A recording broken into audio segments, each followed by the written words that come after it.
Well, now at noon, we have learned the Indiana Attorney General has filed an appeal with the State of Appeals Court. They filed to get a stay on that injunction that was just granted 24 hours ago. It all started yesterday morning when an area judge granted an injunction. At least for now, the law goes back to what it was prior to September 15th. Our 13 News team checked in with abortion clinics, abortion opponents, and the legal experts. And we start with Sierra Putman. She's been tracking the lawsuit and breaks down what this ruling means.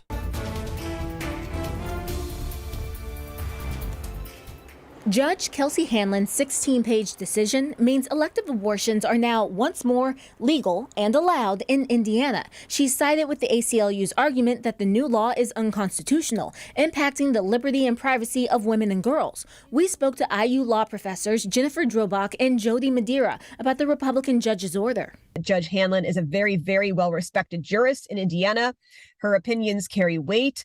And I think that this opinion carries more weight because she authored it. Judge Hanlon wrote, SB 1 materially burdens Hoosier women and girls' right to bodily autonomy by making that autonomy largely contingent upon first experiencing extreme sexual violence or significant loss of physical health or death. In other words, should you really have to risk death and sexual violence in order to have your civil rights? Whoa. That's a new way of looking at this. Does this decision mean that the ACLU and the abortion clinics have won their case? No. It means they won a little battle. Attorney General Todd Rokita released a statement saying, quote, "We plan to appeal and continue to make the case for life in Indiana," meaning the Court of Appeals or the Indiana Supreme Court may review the decision next and could reverse Hanlon's decision. Could they do it in hours or days? I think it would be difficult to do in hours, and I don't think they would. Ken Falk with the ACLU made the winning argument in front of the judge on Monday. I think we all were very happy. This case concerns a very important privacy right, which the court has recognized. Well, anti-abortion advocates are reacting to the injunction. 13 News talked with the president and CEO of Indiana Right to Life about this decision. We know that over 161 unborn babies now will die weekly in Indiana as long as this injunction remains in effect. So really what's happening now is every day that goes by is a day when lives are lost in Indiana. And that's something that is just a real tragedy here. Indiana's Right to Life is disappointed with this injunction. They acknowledge this is just the beginning of what is expected to be a long legal process. Now, we asked them about the legal road ahead and what they're telling their supporters.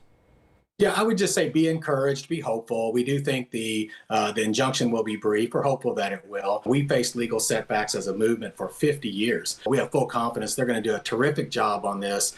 So, as we observe, we are confident. We do think the state of Indiana will prevail.